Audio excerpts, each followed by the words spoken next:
What's up, squad? It's your squid coming at you with another video for my history playlist today. Before we get into it, I do just want to let you know, these guys are financial supporters of the channel. I like money. Turning some of your money into mine on a monthly basis would be ideal, because then, you know, I can buy more toys for these crazy kitties and stuff.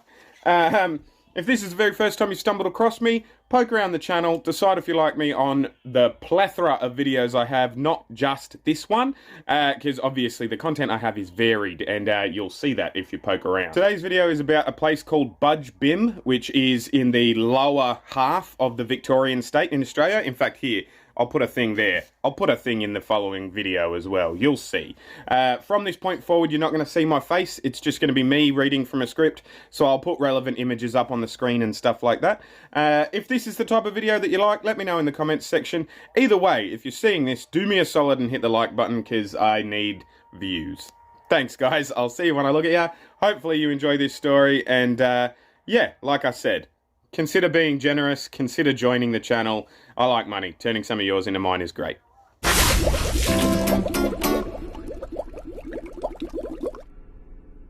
Budj Bim means high head in the language of the Gunditjmara people, an Australian Aboriginal nation in what Western culture now knows as the Southern Victorian coastline area. And the location is home to one of the oldest aquaculture systems in the world. Aquaculture is defined as the rearing of aquatic animals or cultivation of plants in the water for the purpose of eating, by the way. Think agriculture in the water. Aquaculture. Makes sense, right? Budj Bim, the now dormant volcano, is located around here on the map of Australia, and it's said to have erupted over 30,000 years ago according to carbon dating. Depending on who you believe, the lava flow that resulted from the eruption naturally created a system of channels that happened to coincidentally look like all the hallmarks of farming, or the Gunditjmara people used the eruption and lava flow to deliberately go on to develop those said lava flows into weirs, dams, and traps for fish and eels.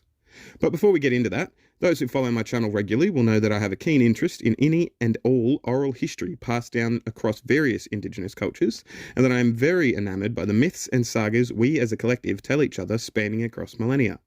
The Gunditjmara people tell the creation myth of Budj Bim, a god who took the form of the volcano of the same name.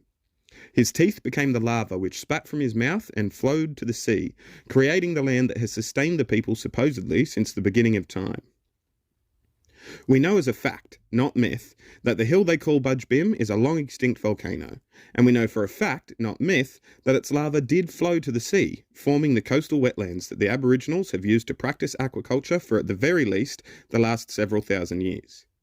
There are a great number of scholars who claim it's impossible the Aboriginal people could have witnessed the last eruption of Budj Bim, let alone use it as a tool. The last time it erupted was roughly 37,000 years ago after all, with those same scholars refusing to believe Aboriginal culture is older than 10 to 20,000 years old at a maximum. Incidentally, most mainstream scholars date Australian Aboriginal culture around this time frame based on the out-of-Africa theory of human expansion. In my mind, it isn't even up for debate. Those scholars are just plain wrong. Heck, I think the out-of-Africa theory is just plain wrong as well. I think Aboriginal people have been in the area we now know as Australia since time immemorial, like they say they have.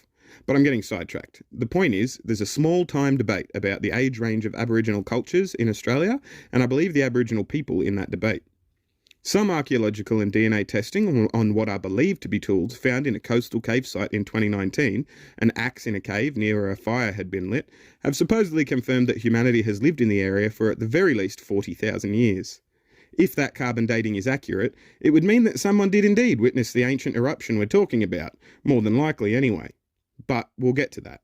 We'll get back to Budj Bim in a second, but I'll include a link to the story about the discovery of those tools back in 2019 in the description of this video. It's amusing for me because mainstream scholars and Aboriginal people have been arguing for 200 years or so now about how old Aboriginal cultures are, how long they've been present in Australia, and presuming they arrived and started fucking shit up at some point like the Brits did in 1788, who was here before them?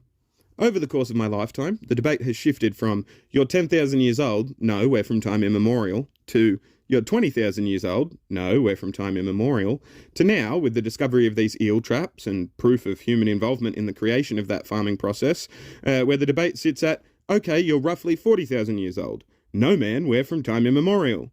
I don't know about y'all, but the older I get and the longer the debate rages on, the more I tend to believe the time immemorial version of events. But anyway, that's a squid sidetrack for you. In the creation myth of the Gunditjmara people, 4 creators or gods were sent by a larger great creator or god to construct the Australian landscape. Gods is my term to help streamline understanding here, by the way, not their term at all. They didn't believe in gods in a strict sense, but I'm sure if you're still here, you're smart enough to be following along with me and already understood that at a basic level. 3 of the 4 creators supposedly left the Gunditjmara people.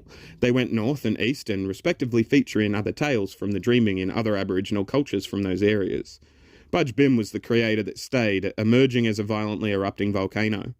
I honestly think Graham Hancock would have a field day with Aboriginal Australian folklore in relation to his expansionist Atlantean global cataclysm theory in regard to the Younger Dryas period, but that's a whole different story for a whole different video I might do myself eventually.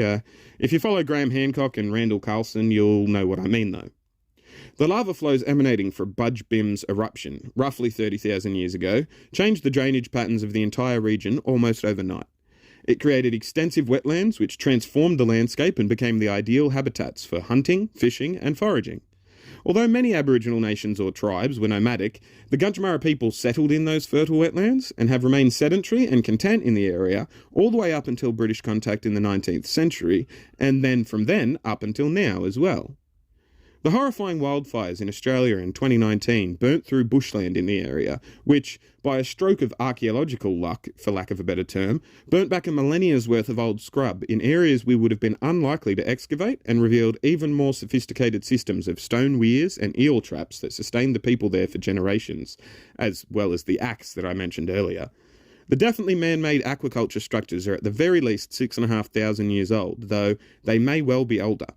Even if we are extreme in our prejudice and we judge it as the closest possible date to now, the eel traps alone are at the very least 6,500 years old, which for the unfamiliar is about 1,000 years older than Stonehenge and about 1,500 years older than the pyramids in Egypt, which were built 5,000 and 4,500 years ago respectively if mainstream archaeology is to be believed.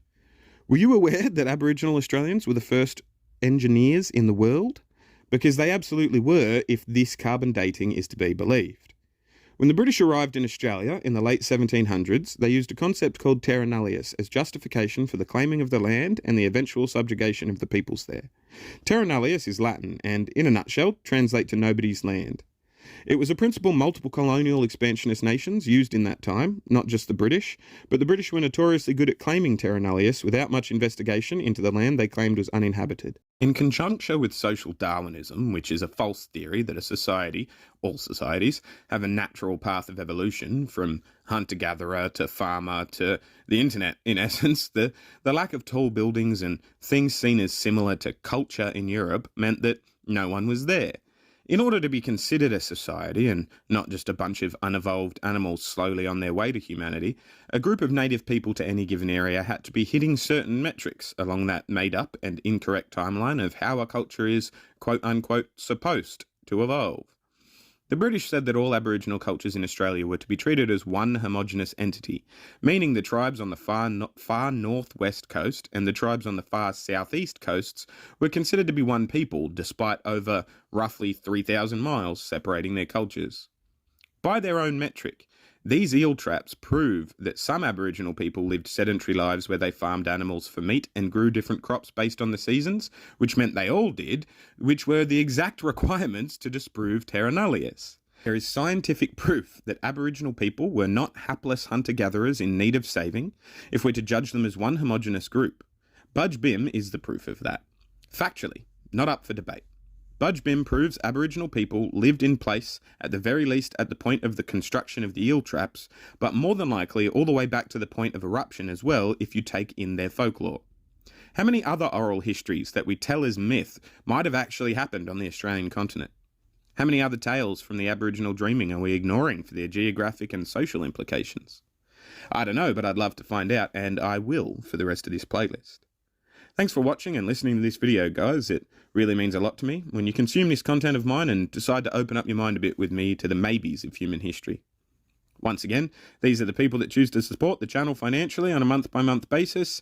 Join the channel or support my channel affiliates to get your name in that list moving forward as well. I like money. Turning some of yours into mine on a monthly basis would be ideal. I'd love to hear your thoughts on the topic in the comments section. I'd really appreciate it if you could hit that like button if you made it through the whole video up until this point, and I'll see you when I look at you, squad. You'll see me when you look at me. Thanks so much for watching.